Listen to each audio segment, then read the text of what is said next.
Hello everyone, welcome once again to the Pop Culture Yearbook. I'm Captain Logan. And I'm the Real Manos. And joining us today is also Browncoat Eric. Hey guys. We have added an extra seat to our time machine, and we are going way, way back, Manos. Way back. And what year are we going back to? We're going all the way back to 2 weeks ago. Yes, we traveled a whole 2 weeks, and we made Eric sit in the back seat the whole way there. It's not fun. There's like trans time waves hitting me. It's not good. And he's such a backseat driver too. He's like, "No, you want to make a right at Limbo," and I'm like, "No, I know where we're going. It's okay." We have to. No, you're going to end up in 1954. We have to put him in the back seat because of the car seat. Yeah. So anyway, this is our special 2011 episode. It's now 2012, but we're going to be doing this at the beginning of the year each year if we keep doing this each year of the previous year. So we're doing 2011, and each of us have picked something from the year that we're in. You're in 2012, but we're in 2011, so we're going to be talking about 2011. And here are some things that happened just last year.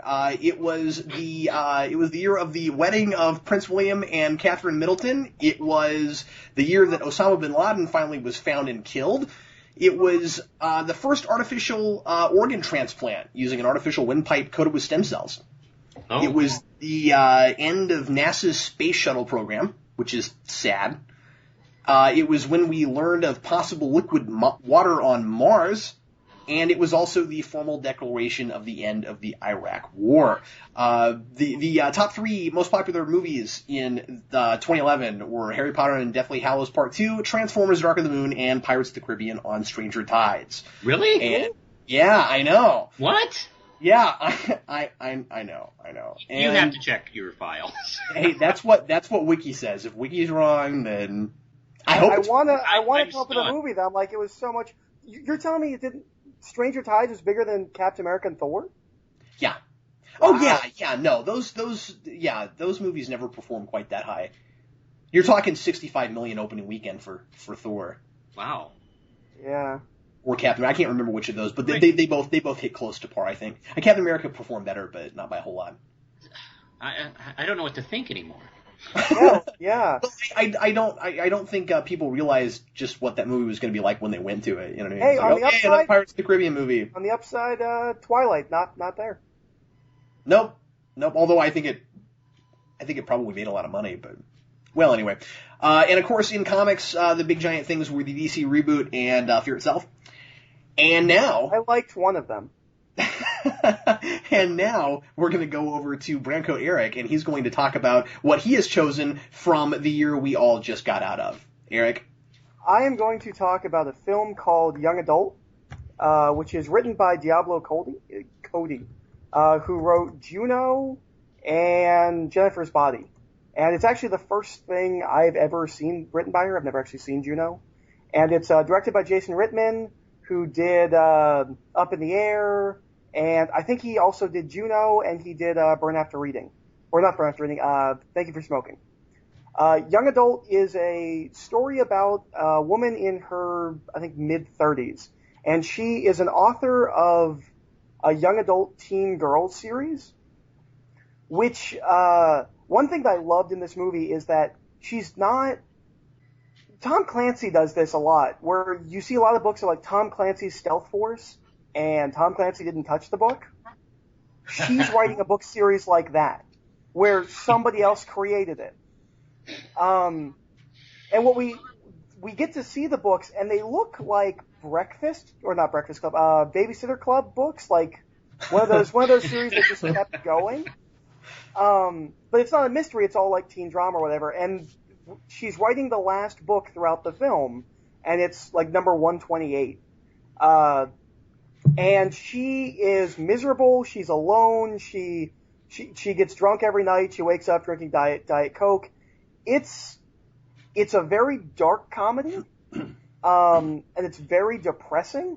But it's basically the antithesis of all chick flicks, because the plot of the movie could easily have been like a Julia Roberts movie, because basically what happens is she gets an email that her high school sweetheart just had a kid, and she decides she's going to go back to her hometown, and she's going to get him back. And the entire film is, like, literally the film, basically the premise is, what if a chick flick really happened? And the answer is, you look crazy. Because she's literally there, and because Patton Oswalt's in this, and Patton Oswalt is a guy who was like a geek in school, and he got the crap beat out of him because everybody thought he was gay, and now he like literally walks with a limp and has like a cane and stuff, and Patton Oswalt kind of meets with her, and because she's an alcoholic, he's like a geek, and he makes like special alcohol, so they kind of bond over being drunk, and he just keeps being like, "You're insane." She's like, no. I can see it in his eyes. He hates his marriage. He hates this life. He wants out. And he's like, "What are you talking about? He's happily married. He has a kid." And she's like, "No, he wants out. You know, destiny is going to bring us together." And it's just, it's played so unbelievably straight. And it's a really, really, interesting film. And the ending of the movie is so, it's almost like a different moral resolution than what you think it would be. Because it's not necessarily that she comes to the conclusion that she's crazy. It's really a little bit of a different epiphany. But the thing about this movie is very, very awkward. Like, because she's so crazy and she doesn't realize it. But everyone else is normal. So there's just these really, really awkward moments. And you even see her, like, as she's writing, she listens to Teen Girls, and she, like, writes that in her book, like, something she heard at the mall. And then she uses that, like, on the guy she's trying to get.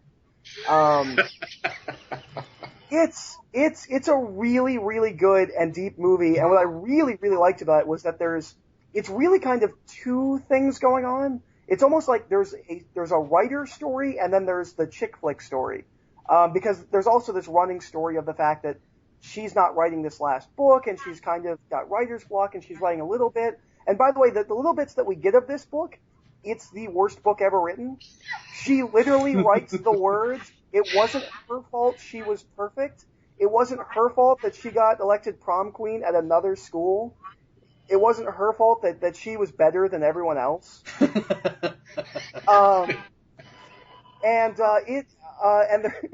And Patton Oswalt's great. I don't know how much of it was in the script and how much of it was Patton Oswalt, but he's totally just like a geek that grew up. And there's two scenes that I laughed out loud at that I know nobody else got. One of them I was just laughing because I knew what he was talking about, because he makes custom action figures. And he's like, "Oh, I took Copperhead's head and I put it on Mongol's body." That's like, awesome. Copperhead. And I was like, I know everything he just said. And then there's another scene where she goes to his house, and he's in the garage. And she walks up to the garage, and you can kind of see the garage window. He's listening to Suicidal Tendencies, and he's, like, welding this big arc. I was like, he's Tony Stark. And it was just, it's a really, really good movie. It's an R rating, and it's weird because the first maybe like half of the movie, it doesn't, you're like, I could see this being PG-13. And then near the end, she just loses it, and she just F-bomb, F-bomb, F-bomb, F-bomb, F-bomb.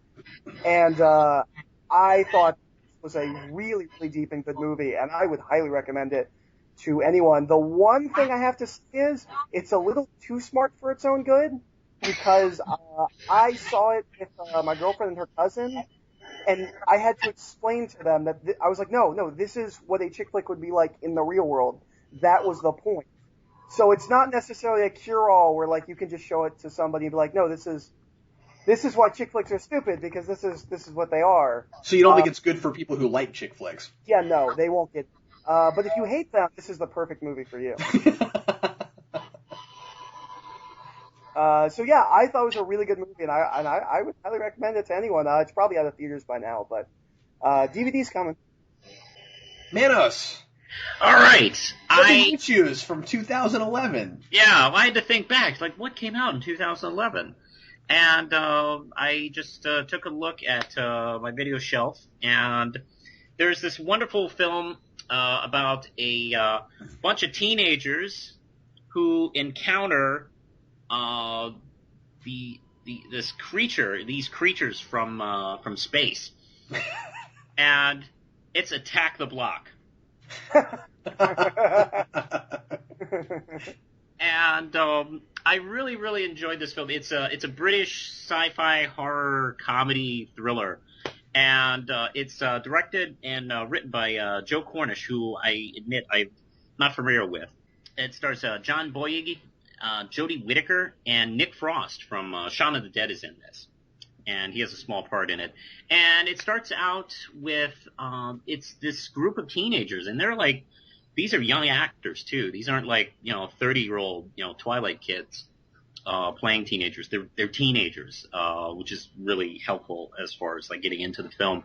And they're these kids, and they're in this gang in a London ghetto, and they're kind of really despicable in the first scene because you see them mug a defenseless woman actually, and then right after that. This thing like pops from out of the sky and lands into a car near them. It's this little 3-foot beastie that attacks them, and they chase it and they kill it, and they pick it up and they go, "Wow, this is pretty cool." So they carry it around the streets for a while, and they're trying to figure out what to do with it. So they take it back to this drug dealer that they're working with, and they want to be part of, his gang.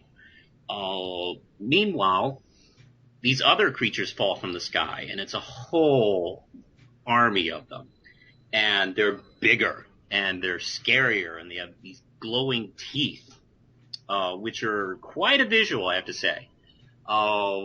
They're these big, hairy ape wolf dog things, and they're scary. And they're fast, and the glowing teeth, I gotta say, is a really kind of startling visual because they open their mouths and there's more teeth within the first jaw, and they don't seem to have any eyes, although you assume they have to have eyes under all this big black fur.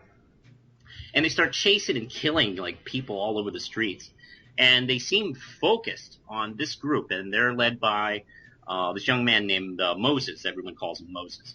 And he's 15, and he's leader of the gang.